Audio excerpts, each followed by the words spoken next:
Welcome everybody to my monster starting deck guide. If you find any information in this video useful, please let me know in the comments down below. Like, subscribe, and I hope you enjoy. You should honestly be fine with just a starter deck. It's just how you use it. So, like Geralt of Rivia, if you read his ability, it's fucking amazing. If they have any unit that is 9 power or more, you insta-kill it as soon as you play Geralt. That can make a massive point swing. Osril, one of your gold cards. If you deploy it in melee, you can consume a unit from your opponent's graveyard. Or if you deploy it in the range line, you can consume a unit from your graveyard. So the best times to play Osril is at the ends of rounds, like round 2 and round 3. When there are cards in the graveyard. You don't necessarily want to be using Osril in round 1. Thunderbolt, really good for boosting two of your units by 3 power each, or 1 unit by 6 power. So if you need a little bit of a point advantage, or if you want to threaten them, then you can use Thunderbolt on one of your units and make them a big boy. But you've just got to be careful of people playing Geralt. So in the early game, you don't really want a monster or a unit card to be 9 power or more, because you know for a guarantee your opponent's going to have Geralt in their deck, because it's a starting deck, and Geralt is in every single starting deck no matter what faction you play. So never try and have a unit that is 9 power or more unless they've already used Geralt and killed something with it, or just wasted it. Lacerate, damage all units on a row by 2. So you don't want to use Lacerate early unless you want to really kill one of their units that is like giving them points or killing yours. So you want to save Lacerate to the ends of rounds, so then they have more units on their board, so you can do more damage. So you get more damage value from it. Because the more it hits, the more damage it does. You're getting 2 per card. You have the potential of doing anywhere from like 2 damage, 4 damage, 6 damage, to possibly like 20 damage. Or some shit. Or like 14 is more like reasonable. Abayar, Thrive. Thrive is a really cool ability for monsters. So Thrive is, if we right click it, it says there, Thrive. Boost this unit by 1 whenever you play an ally with a higher power. So the power of a unit is the top left number. So considering she's a 4 card, if you play a 5, 6, 7, 8, 9, 10, 11, 12, anything above 4, she will gain 1 point boost of power. Then she'll be a 5 card. So then to trigger Thrive again, you need to play a 6 card or plus. Then it goes up by 1. If she gets 6, then you need to play a 7 card or more. So Thrive's really good for units that are like got 1 power or 2 power, because they're a lot easier to boost. Alpha Werewolf, probably one of the best starting cards you can have, because it's got Thrive. It's only 4 power, so it's the same as Abayar, but it's got immunity, which means it can't be manually targeted by you or your opponent, which means they can't use removal cards to kill it. The only way they can kill it is with like AoE spells, which not many people will have in the start game. Well, not many people have it in general anyways. Ice Giant, no ability, it's just a big boy. You have 2 of them, 7 damage each. If you just want a big boost of power, just chuck them in. Ghouls, start off with 1 power, but if you play them in the melee row, you can consume a bronze unit in your graveyard. So again, you want to be playing ghouls in like round 2 or round 3, just like Osril, because then you've actually got units in your graveyard. So say you play Old Spear Tip in round 1, and then you either win the round or you lose the round. It doesn't matter. Old Spear Tip's going to be in your graveyard. So he's a 9 power card.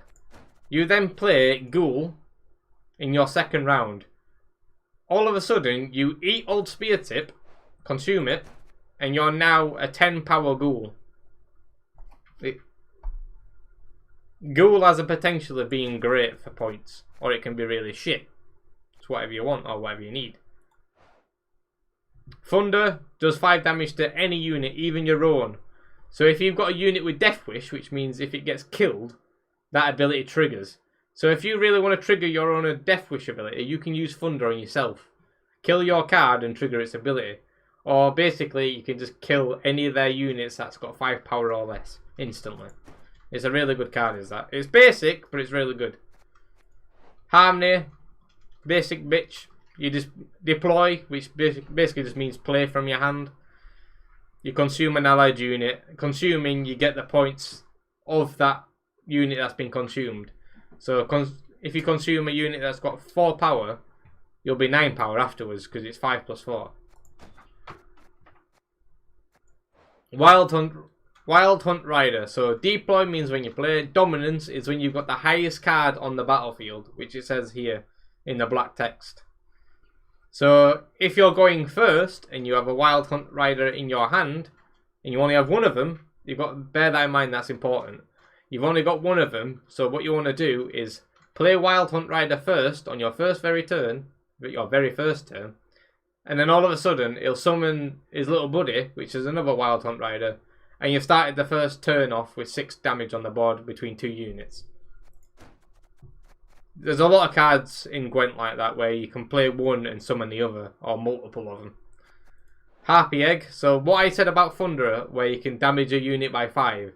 If you play Harpy Egg, whenever it Death Wishes, which means it just dies, the ability triggers to spawn a Harpy and summon it to this row. So a Harpy does 5 damage, where a Harpy Egg does 3. If for some reason you want to kill your Harpy Egg instead of letting your opponent kill it, then you could use Thunder on it, do 5 damage to it which kills it, and then you all of a sudden have a 5-point card on the board. That is a big waste of using a Thunder, but maybe like Harpy Eggs down to like 1 power, and you just chuck the Thunder at it. Instead of having 1 power on the board, you've got 5. I wouldn't really recommend doing that, but like using the Thunder in that way could be useful. It just depends. It's usually better to use it on your opponent. Wild Hunt Navigator. So when you play him, you boost an ally by 1. But if you've got the highest power card on the battlefield, you boost it by 3.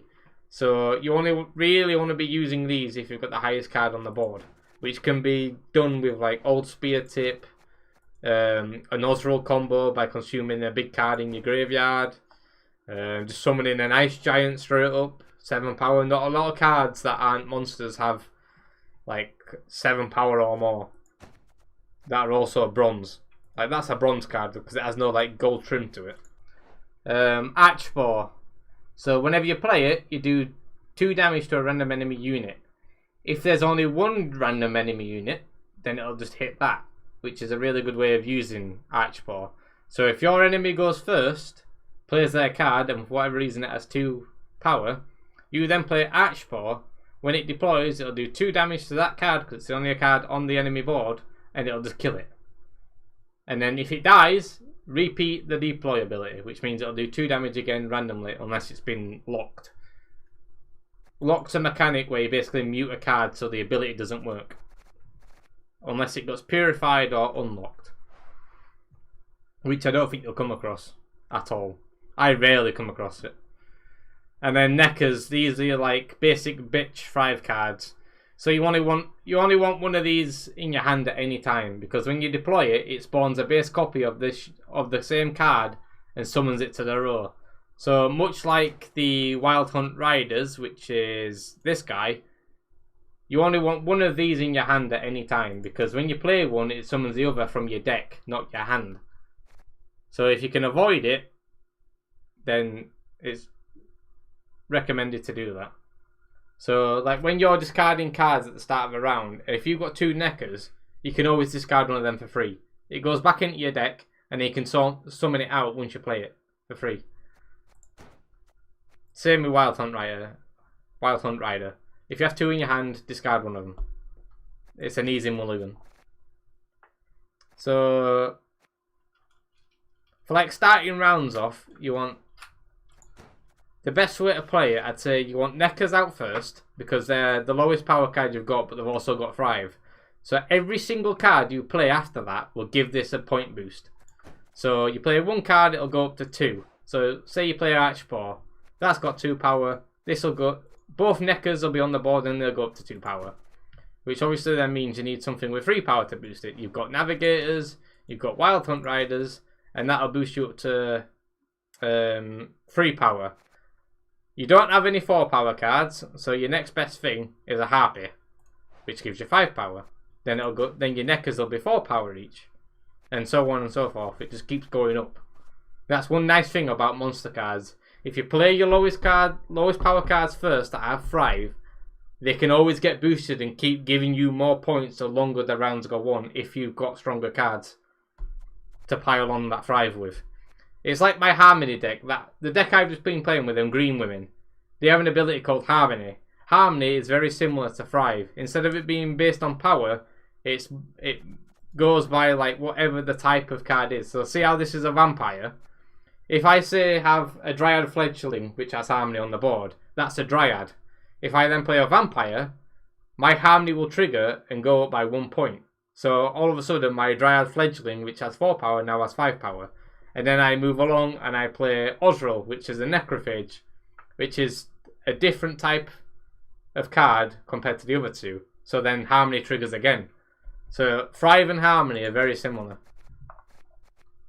So the basic rule you need to know of monsters is play your low cards with Thrive, play your bigger cards, get more points, win the game.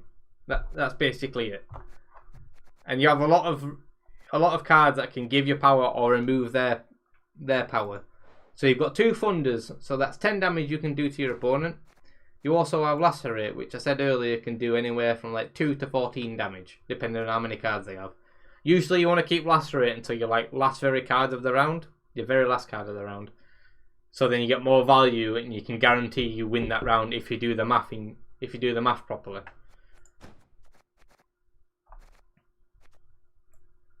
The one way to think about Gwent is if you've got cards that do Thrive, if you know you can boost that with Thrive with your last card, then you need to count that 1 power that you're going to get into your calculations when you're trying to figure out whether you can win the round or not.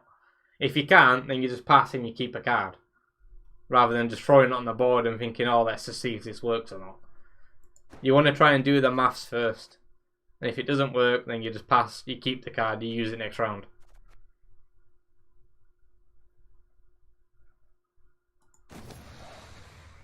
Did any of that make sense to you, Ian? Did it help at all?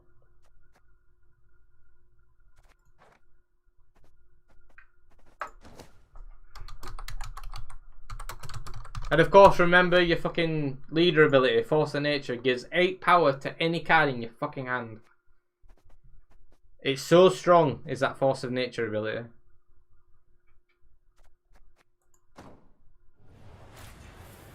So like say if somebody uses Geralt on one of your big boys, and you still have your leader ability, they can't get another Geralt. So all of a sudden, you've got an Ice Giant with 7 damage, plus the 8 from your leader ability. You've all of a sudden got a 15 card on the board that he can't kill with Geralt. He'd have to commit usually 3 or 4 cards just to kill that 1 card. Or he just has to leave it alone, and you've just got a solid 15 damage on the board that he can't touch. And if he does touch it, he's wasted so many cards, meanwhile you're playing cards to still keep the advantage. So Force of Nature can be amazing. If you enjoyed that video, please feel free to subscribe. You can follow me on Twitch and on Twitter. You can also join me on Discord. More Gwent videos and guides will be coming in the future, so look out for them. Thanks for watching, guys.